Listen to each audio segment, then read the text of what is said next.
On the Illuminati's calendar, the highest, the most sacred of all nights of human sacrifice is that of Samhain. Now, the nights of Samhain are observed from October 29th through the 31st.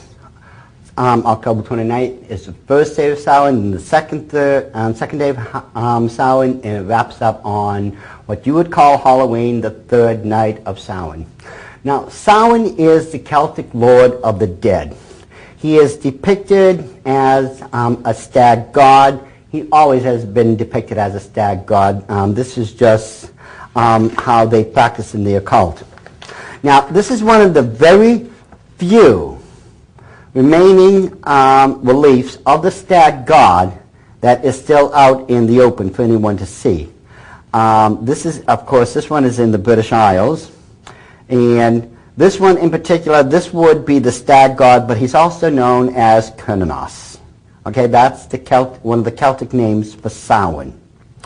Now, one of the statues of Samhain is, as I said, depicted as a stag god. You notice the antlers and everything. Now, the stag god of the occult world, as has already been pointed out, is nothing else but Nimrod. Nimrod was eventually depicted as a god that had one horn like Moloch. Some depicted him as having antlers like this stag here. This is just one of those ancient representations of the stag god. Now, during the nights of Samhain, and the nights of Samhain came about because of an ancient nomadic people known as the Celts. Now, the Celtic people came into the British Isles and throughout Ireland, Scotland, that entire region, around 900 BC, and basically held all sway and authority in those regions till up and around 900 AD. So almost 2,000 years there, they were in control of that region of the world. Now, the Celtic people, these warrior nomadic people, had a priestly class like just any other major culture you can think of. Their priestly class was known as the druids. Now, from the Gaelic, druid means men of oak. This is why the oak tree is still the most sacred tree in the Illuminati world. And it is the same oak that you will find the Illuminati owl at the Bohemian Grove is made out of. That is a 40-foot oak Illuminati owl. Now, the druids literally held all sway and authority in the Celtic tribe. Because they were priests, they were exempt from going to war. But part of their duties of being a priest was they were supposed to read the entrails of animals and tell you if it was a good time to go to war or if it was a bad time to go to war. They also had the authority to tell people when they could get married and who could get married. They could tell you if a person was and should be allowed to hold some type of officer or some type of authoritarian position within the tribe. They could tell you who could and who could not be allowed to worship at their temples. Now, one of the most ancient of temples that still exists today is that of Stonehenge. Stonehenge is a megalithic stone circle. It was at places like these that the druids would go and worship their stag god. Now, this happened 8 times a year on the major Sabbaths and the minor ones. Stonehenge is difficult to date. The archaeologists, as far as they understand right now, it probably dates back to somewhere around 3000 BC and was built in 3 consecutive building orders. You know, first it was a smaller part, and they built it out, and they built it out again. Now, Stonehenge is made out of a rare blue granite material that can only be found, I think it's about 70-something miles away in Scotland. And the problem is, how did they get something that weighed over 4 tons, some are even up to 10 tons, I believe? How did they move something that heavy, all that distance, over the river and over the grounds to where it resides now. Now, of course, there's various myths and legends, my country. One in particular that says the most powerful wizard in history, Merlin, actually summoned, those great megalithic stones and, made Stonehenge. Well, it's a fanciful tale, but that's all it is. The one interesting thing about Stonehenge, aside from the fact that it's not just a temple complex, it's also an astrological observatory, and it's also the place where the druids practiced the rites of human sacrifice 8 times a year. Archaeologists have already unearthed underneath Stonehenge more than 4,000 human skeletal remains. Now, Stonehenge, believe it or not, is a small stone circle. There were literally, there were hundreds throughout that region, and one of the biggest ones, and part of it still exists today for people to look at, is the one in Avesbury. The one in Avesbury is more than a mile in circumference. Now, if Stonehenge is a small one, you can only imagine how many bodies, human sacrifices, the remains must be under Avesbury. But anyways, on the nights of Samhain, druids would gather at Stonehenge, and they had previously taken gourds or turnips. In America, we use pumpkins, and hollowed them out, and they would fill them up with human fat. This fat had been gathered from previous human sacrifice offerings to the various pagan gods of the druids. Now, they would take these items, set them aside, then they would take out these huge cauldrons and put them over a fire pit, and they would light them. And these cauldrons were filled with an apples-like substance, almost like apple juice, or a mead is really the closest thing to it. And they would light those fires, and then they would take these turnips, these gourds, in America we use pumpkins, and they would go wandering out throughout the countryside to various homes of nobility such as dukes, marquises, they'd visit this castle, this manor, and they would literally walk up to these doors and bang on them and scream out trick or treat. For those inside the home, this literally sent a wave of absolute terror throughout their bodies, because if the Lord of the Manor cooperated with the druids and gave them a treat, they would take one of their own household servants, and if they had no servants, they would use one of their own household members, one of their families, and give them over to those druid priests so that they could be used as a human sacrifice offering that night. Now, as a reward for the treat, the druids would leave one of those pumpkins that had been previously filled with fat on the front door and light it. This was supposed to protect everyone inside of that house, that mansion, that manor, from all the demonic forces that they would be summoning up during the nights of Samhain. Now here's the trick. If you did not cooperate with the druids and give someone over for a human sacrifice offering, they would paint a 6-pointed star in blood with a circle around it on the door.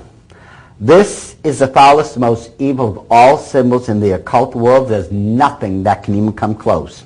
You need this symbol to literally call up a demon into this plane of existence. This is known as a hexagram. It's a 6-pointed star with a circle around it.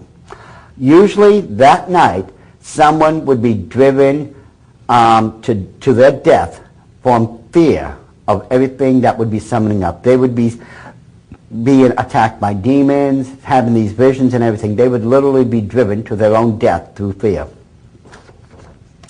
Now, after many hours of wandering about through the countrysides, the druids would come back to places such as Stonehenge, and this is where they would begin to have their version of fun. They would take their sacrifices, their soon-to-be human sacrifices, and they would line them up in one straight line. Now, do you remember those huge cauldrons we were speaking about? It would be cauldrons such as these huge cauldrons that had been previously filled up with that apple cider or mead-like substance, and the druids would take apples and throw them into these cauldrons. Now I want you to think of something first before I continue. The boiling point of a liquid in this case is 212 degrees Fahrenheit. Literally speaking, it could melt the flesh right off of you. And so what the druids would be doing, they would be taking apples and throwing it into those cauldrons. Then they would take one of those people and bring them up to the cauldron and say, now if you can take one of those apples out in between your teeth on the first try, we will let you go. Now think about this. How many of you would actually take the opportunity to try to grab one of those apples in between your teeth so that you could leave alive? Well, at first most people would say, sure, I would do it. But you have to remember also, that cauldron has been boiling away for hours and hours and hours. It has reached the boiling point of 212 degrees Fahrenheit. It could literally melt the flesh off of you. Now, would you dip your head into that cauldron? And most people would say no. However, most of those poor victims back then did it. Because you see, that would be the only chance that they had of escaping and living. There was no other choice. If they wanted to have a chance to live and go back to their families, they would take it. Of course, the problem would be, once they dipped their heads into that liquid, I mean, oh my goodness, medically speaking, from my medical background, I can tell you the damage was horrific, you know. Not just the third-degree burns and the scarring alone that would happen afterwards, but the 212 degrees liquid going into the ears would give them permanent hearing loss. Into their mouths, they would have respiratory damage for the rest of their days. If any went in between the eyelids, they'd end up blind or near blind. I mean, the horror of what the druids considered to be a game is reprehensible in the least. But for those who actually grabbed an apple, the druids cut their binds off immediately and sent them home. However, if you did not grab an apple in between your teeth on the first try, they threw you on the ground and beheaded you right there on the spot. And the archaeologists have found many of those remains of those people underneath Stonehenge had indeed been beheaded.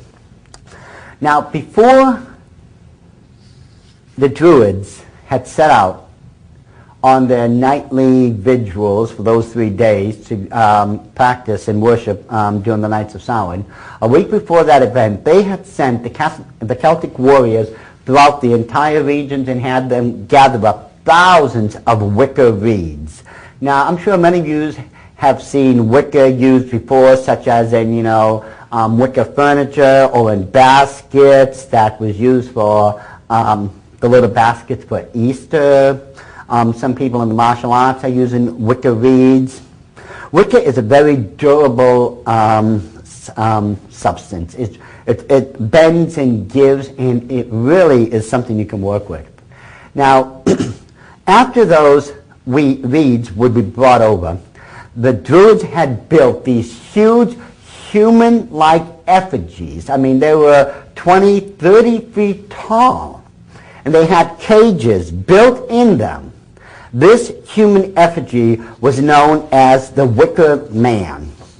Now, the wickerman, as I said before, resembled that of a human being, and there were various cages running throughout it where they would put animal offerings. Some had food offering. The rest of it were where they put their human sacrifice offerings, they put them inside of the wicker man. Then afterwards, they would call upon their god, one of their false gods known as Kurnanos. And one thing I forgot to mention, if they didn't have enough room inside the wicker man to put all their human sacrifice offering, they had human cages made out of wicker where they could put the rest of it. But what would happen, the wicker man would eventually be engulfed in flames. And this is where and what would happen to those people who was offered up as a human sacrifice on the nights of Samhain. This was their eventual fate. And what troubles me greatly today is that in the Nevada desert, since the year 2000, an annual event has been going on. It's known as the Burning Man. It's still the Wicker Man. What they are doing, ladies and gentlemen, these pagans from across the nation are coming together once a year on particular dates and setting up the old occult practices. One of those practices is that of the Wicker Man. Now, no one, gratefully, has been offered up as a human sacrifice offering, at least not to my knowledge. But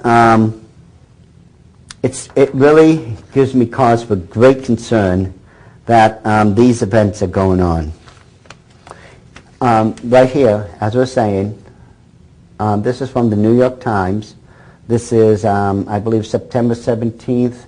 This is the year 2000, in which the revival of the Burning Man, or the Wicker Man, has begun. You will notice all it is, it's the same practice, it's just, a different rendition of that human effigy. And yes, it does give me cause for concern, because among other things, where these people are gathering, the ancient animal, the totem animal for Nimrod, the golden cow, has also been reconstructed. This is the same creature that the Israelites had fallen down and worshipped at the bottom of the mountain of Sinai when Moses had vanished, and Aaron was forced to make a golden cow for the people to worship.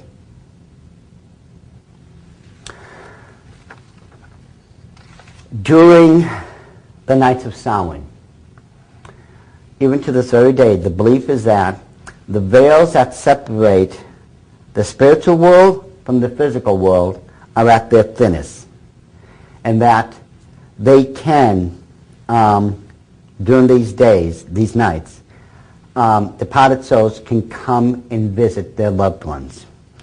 Now, this is only done once you light the great bonfires, or what's known as the bale fires. Once these bale fires are lit, they act as a beacon to those departed souls in the spiritual realm for them to focus on. This will allow them to cross over and enter into our world. But the problem here is no one and nothing says that these spirits that are crossing over are going to be benevolent or good spirits. Nothing guarantees that. So what the druids came up with, they first would devise these headgear and masks that was absolutely horrifying. They looked like demonic creatures, and they painted these symbols and other things on their robes. And all these things were supposed to keep those malevolent or bad spirits in check. And of course, we have those things nowadays. This is, of course, where the origin of the Halloween costume comes into play. Halloween is nothing but the recreation of the worship of Samhain, the Celtic Lord of the Dead, on his high and holy days. When we take a look at Halloween for what it is, Well, kids are dressed up in these costumes, so are grown-ups. They go out trick-or-treating, don't they? And they demand a sacrifice. They get candy for it. Afterwards, well, they go home, and there will be these huge festivals like the druids were doing, and they will be playing the same game, except we call it bobbing for apples. Instead of, throwing it into a cauldron that's boiling at 212 degrees, we'll put it into a cauldron or into some other vat or something with cold water and have the people dip their heads in it and get it that way. It's the same thing, though. And so the practice of bobbing for apples still continue on today, except in a much easier format, if you would. But these things are still going on. Some people will say, oh, well, none of this really goes on anymore and that it's harmless and all this. Well, you see, this one photo that I brought is a photo of Stonehenge. Now, what most people don't realize is that this Stonehenge is in an area of Washington State known as Maryhill. This, believe it or not, had been built back in the 1900s, the early past, to honor those people who died during World War I because they fought in Europe. Well, personally speaking, I don't think I would want that as my own memorial because it's nothing but the ancient reconstruction of a site where human sacrifice had been practiced. To this very day, Christians will try to counterfeit Halloween by having what's known as harvest festivals. This is absolutely reprehensible. All we're doing is just giving it another name because people are still bringing carved jack-o'-lanterns. They're still giving out trick-or-treats, candies, and other things. They're still playing bobbing for apples, and I know of many of those places and Christian churches now that are still having Halloween parties at the churches where people come in these costumes. I know, I've seen it myself. We have got to make a decision one way or the other, my brothers and sisters. It's time we call it a halt to all this and say either I am going to serve Jesus Christ all the way, and that doesn't mean you're not going to make a mistake or that you're not going to sin. It doesn't mean you end up perfect. But what it does mean is you're going to finally get out there and do something for the Lord, or you're just going to stay on this side and do nothing. Remember, the 3rd chapter of the book of Revelation talks about the Laodicean church age where most of the Christians will not be able to be used of God because they're lukewarm. They are literally fence walkers. They will not commit to the left or to the right. They are lukewarm. God cannot use them. They are of no good to him. So if you want to be used of God, you want to claim you want God's blessing, you claim you're a child of God, then you better do something while we still can, because I guarantee you right now, it is coming close to the end of history. It's coming close to where the Antichrist is going to arrive, and that there is indeed going to be great tribulation upon the face of the earth. And it is up to you right now to decide one way or the other. Are you going to choose God one way or the other, or are you just going to get out of the way of those who will? Because I tell you right now, history, as I just stated, is coming to a close.